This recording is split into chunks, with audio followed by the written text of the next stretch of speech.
Et si je vous disais que le télescope le plus puissant jamais construit vient peut-être de détecter une lumière plus ancienne que le Big Bang? Pas une théorie, pas une fiction, mais quelque chose qui pourrait complètement bouleverser notre compréhension du temps. Restez jusqu'à la fin, parce que ce que vous allez découvrir pourrait changer votre vision de la réalité. Depuis toujours, on nous dit que l'univers est né il y a 13,8 milliards d'années. Mais aujourd'hui, trois questions dérangent les scientifiques. Pourquoi le télescope James Webb observe-t-il des galaxies trop évoluées pour un univers aussi jeune? Comment expliquer des structures massives apparues si tôt après le Big Bang? Et surtout, certaines lumières pourraient-elles venir d'un univers avant le nôtre? Dans cette vidéo, on va aller bien plus loin que ces questions. On va explorer les anomalies réelles détectées par James Webb, les théories les plus troublantes, et surtout, ce que tout cela signifie pour la nature du temps lui-même. Et croyez-moi, le dernier point pourrait être le plus dérangeant. Imaginez que vous ouvrez un album photo et que vous voyez un bébé avec déjà des rides profondes, des cheveux blancs et un regard fatigué par des décennies de vie. Impossible. Et pourtant, c'est exactement ce que le télescope James Webb est en train de montrer aux scientifiques. Depuis des décennies, notre compréhension de l'univers repose sur une idée simple. Plus on regarde loin, plus on regarde dans le passé. Pourquoi? Parce que la lumière met du temps à voyager. Quand James Webb observe une galaxie située à 13 milliards d'années-lumière, il ne la voit pas telle qu'elle est aujourd'hui. Il la voit telle qu'elle était il y a 13 milliards d'années. Autrement dit, James Webb est une machine à remonter le temps. Si notre modèle est correct, alors l'univers jeune est simple. Il y a peu d'étoiles, peu d'éléments chimiques. Les galaxies sont petites, instables, désorganisées. Nous pouvons dire que c'est un univers bébé. Mais voici ce que James Webb voit réellement, dans des régions datant de seulement 300 à 500 millions d'années après le Big Bang. James Webb détecte des galaxies énormes, déjà bien structurées, avec plusieurs générations d'étoiles. Et surtout, des éléments lourds comme le carbone, l'oxygène, le fer. Ces éléments ne peuvent pas apparaître rapidement. Ils nécessitent un processus long. Des étoiles naissent, elles vivent des millions d'années, elles explosent en supernova, elles enrichissent l'espace. Puis de nouvelles étoiles se forment avec ces éléments. Et ce cycle doit se répéter plusieurs fois, ce qui prend énormément de temps. Mais James Webb observe déjà ces signatures beaucoup trop tôt. Et ce n'est même pas le pire, car certaines observations montrent des trous noirs supermassifs, avec une masse équivalente à des milliards de soleils. Seulement quelques centaines de millions d'années après le Big Bang. Pourquoi c'est encore plus choquant? Car même dans les scénarios les plus optimistes, un trou noir met du temps à grandir. Il doit avaler de la matière et fusionner avec d'autres trous noirs. Ça devrait prendre des milliards d'années. Mais là, ils sont déjà gigantesques, presque immédiatement. Donc, à ce stade, les scientifiques font face à un mur. Trois possibilités s'y prêtent, nos mesures de distance sont fausses, l'univers évolue beaucoup plus vite que prévu, ou notre modèle du début est incomplet. Et aujourd'hui, la troisième option devient de plus en plus sérieuse. Mais voici la vraie question. Et si ces galaxies n'étaient pas en avance, mais simplement plus anciennes que prévu? Et si le problème, ce n'était pas ce que nous observons, mais le moment où nous pensons que tout a commencé? Parce que ce que vous allez voir maintenant remet en question l'idée même de début de l'univers. Et si tout ce qu'on vous a appris à l'école était techniquement correct, mais profondément incomplet?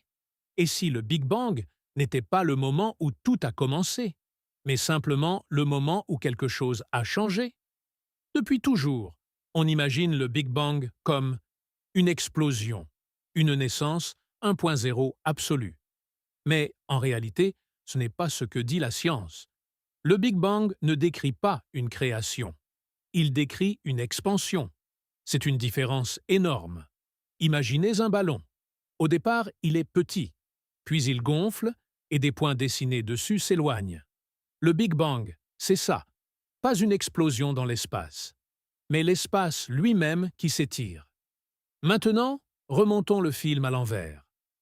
Plus on remonte, plus l'univers devient plus dense, plus chaud, plus petit, jusqu'à atteindre une singularité. Un point de taille nulle, de densité infinie. Mais voilà le problème. En physique, infini est une erreur de modèle. Ce n'est pas une réponse, c'est un signal d'alerte. Ça veut dire qu'on ne comprend plus ce qu'il se passe ici. C'est comme si une calculatrice affichait « erreur ». Ce n'est pas que le résultat est infini, c'est que le système ne peut plus calculer. Et c'est exactement là que certaines théories modernes deviennent fascinantes. Elles proposent une idée radicale. L'univers n'a peut-être jamais commencé. Imaginez ceci, un univers ancien qui s'étend pendant des milliards d'années, puis ralentit, puis commence à se contracter, comme une respiration cosmique. L'expansion est une contraction, puis une compression extrême. Mais au lieu de s'effondrer, quelque chose se produit. À très petite échelle, les lois quantiques prennent le relais et empêchent l'effondrement total. L'univers rebondit et recommence à s'étendre. Notre Big Bang ne serait pas un début, ce serait un rebond, un passage, une transition entre deux états. Cette idée est puissante car elle résout plusieurs problèmes majeurs. Il n'y a plus de singularité infinie, plus besoin d'un point zéro. L'univers est potentiellement éternel. Mais surtout, elle change complètement la question. On ne demande plus qu'y avait-il avant, mais combien de cycles y a-t-il eu? Maintenant, accrochez-vous parce que ça devient encore plus troublant. Dans le fond diffus cosmologique, cette lumière fossile du tout début de l'univers. On observe des zones légèrement plus froides, d'autres plus chaudes, des anomalies statistiques.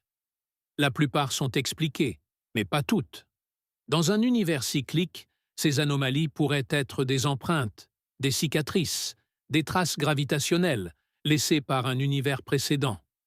Comme si l'univers avait une mémoire.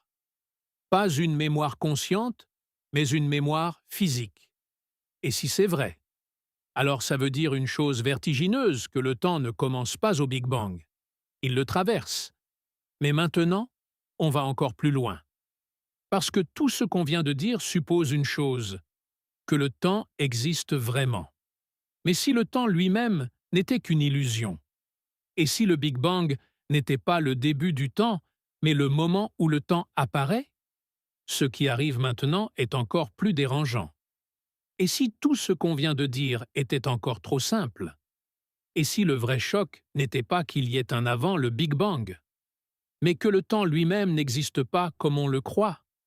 Revenons à ce que fait réellement le télescope James Webb. Il n'observe pas des objets, il observe de la lumière. Chaque point lumineux que vous voyez est un photon, un messager. Imaginez ce photon. Il naît dans une galaxie primitive, il y a plus de 13 milliards d'années. Il commence son voyage. Et pendant ce voyage, l'univers s'étend, l'espace se déforme, des galaxies naissent et meurent, des trous noirs dévorent de la matière. Et lui continue, silencieux, inaltérable. Et finalement, il arrive jusqu'à nous, dans les capteurs du James Webb, dans votre écran, dans vos yeux. Vous regardez littéralement le passé. Mais voici le problème fondamental. Il existe une limite dans l'univers. L'horizon cosmologique. Au-delà, l'expansion est trop rapide. La lumière ne peut jamais nous atteindre. Certaines régions sont, en théorie, inaccessibles. Et pourtant, certaines observations de James Webb s'approchent dangereusement de cette limite, comme si on voyait presque trop loin. Pour comprendre ça, il faut changer de perspective. En relativité, le temps n'est pas fixe. Il dépend de la gravité, il dépend de la vitesse.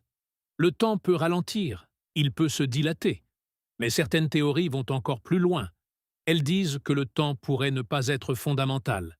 Il pourrait être une illusion émergente. Une seule molécule n'a pas de température, mais des milliards de molécules ensemble qui créent la température. Peut-être que le temps fonctionne pareil. À l'échelle fondamentale, il n'existe pas. Mais à grande échelle, il apparaît. Alors avant le Big Bang, il n'y avait peut-être pas 0 seconde. Il n'y avait peut-être pas de temps du tout. Certaines hypothèses suggèrent que notre univers est une bulle dans un multivers plus vaste, ou une membrane dans des dimensions supérieures. Le Big Bang serait juste une transition locale. Et si certaines lumières détectées par James Webb ne venaient pas du passé, mais d'une frontière entre deux réalités, alors tout change. L'univers n'est pas une ligne, c'est un réseau, un processus, une structure dynamique.